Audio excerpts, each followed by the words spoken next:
Good morning, everyone, and let me extend a very warm welcome from Glasgow Chambers of Commerce, and also a big thank you to Greg in advance for once again chairing with his expertise at this event.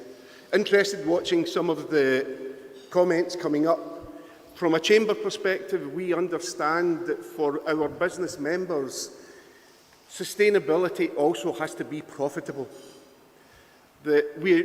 No organisation is going to embrace a change unless they can see the benefit that comes back to that organisation. And you'll see the theme through today is how by embracing change, because if we're going to see climate change, we're going to have to experience organisational change, thinking change.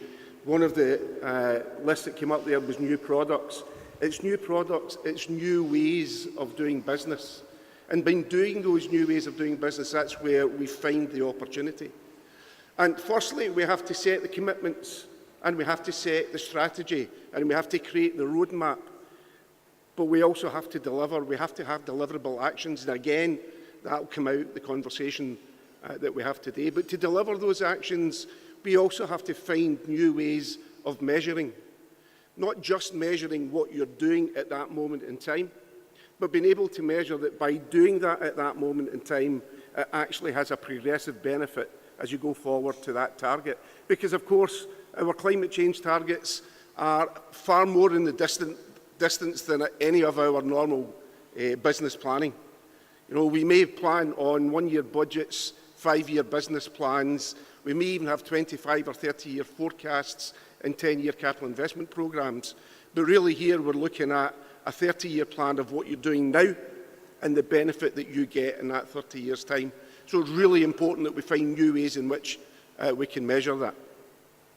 So, as already been said by Greg, we have a fantastic lineup of speakers today, bringing together some of the UK's largest and most prominent businesses and organisations alongside our leading academics, which again will be sharing the stage with us today. And COB sends a clear message. Business can and will play a leadership role in transforming our economy sustainably. By embracing opportunities through innovation, business can not just grow organisational level, but at national levels, driving growth for business and delivering solid economic growth. This COB conference and the speakers we have today will provide insight into how each of us can embrace the opportunities of growth by operating with sustainability at our core. And once again, COB is happening for the second year running during Glasgow's Climate Week, with the UK's largest renewables conference, All Energy, taking place at the SEC over the next 2 days. Now, hosting COB during Climate Week provides an opportunity to create a critical mass in this city of business-led activity that will support change at pace. Because, of course, pace is what indeed is required. We have spoke for a long time, many years, about change, but the pace of change is continually being re-referenced for every COP that we hold. With an audience, as Greg said, of over 500 diverse businesses in attendance, both in person and virtually, from almost every corner of this country and of the globe. And it gives me great pleasure to stand in front of you as the President of Glasgow Chambers of Commerce, a chamber that once again extends the boundaries of its influence to host the Congress for Business Conference by leveraging our strong relationships with the Scottish and Business Chambers of Commerce to provide leadership, opportunities and knowledge to businesses nationally and globally. Building on the Glasgow Climate Pacts established in COP26, with a focus on Glasgow Financial Alliance for Net Zero GFANs, COB drives meaningful change by turning sustainable strategies into actionable results for businesses here and for businesses in cities globally.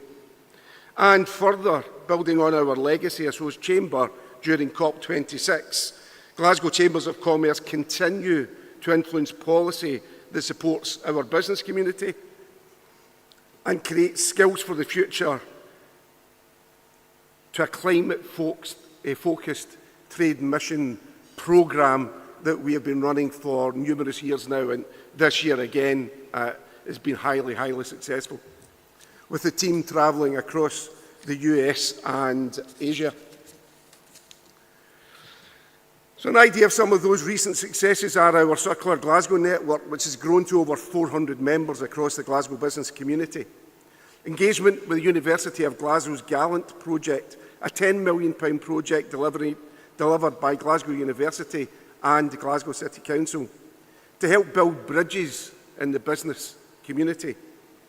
And delivering the delivery of the Circular Economic Leadership Programme just in March this year for senior executives of organisations aimed at accelerating their transition to a circular economy through building confidence at a senior level. As an ex-chief executive, I know quite often I stood on stage and felt as a bit of an imposter as I tried to explain the organisational strategies and ambitions towards sustainability. And we need our senior leaders to really understand the benefits and the opportunities to growth for that. And that is why this course and programme was created, and so far it's having rave reviews. So we will be holding these in future years. Please speak to the Chamber team to make sure you get the opportunity to go on one of these executive courses. But of course, none of this would be possible without the strong relationship and support we receive from our principal partner, the University of Glasgow, and our other partners, Barclays and E.ON. These ongoing partnerships will see COB-related activity continue to happen throughout the year. This is not a one-day only event. The breadth of our reach of Glasgow Chamber of Commerce and our ability to operate on an international stage as we do is facilitated by the roles and the support we receive from the Scottish and British Chambers networks and the close working relationship that we maintain with them continually. So, we have the partners, we have the track record, and we have an unrelenting desire to be the catalyst for change and help organisations like you recognise the opportunities for a more sustainable world. As stated, today we have a fantastic lineup of speakers, and first to the podium is someone that has shown great leadership in the entire Chambers of Commerce networks, here and internationally over the past few years. She is the President of the British Chambers of Commerce, and it gives me enormous pleasure to welcome to stage Baroness Martha Lane Fox, President of the British Chambers of Commerce.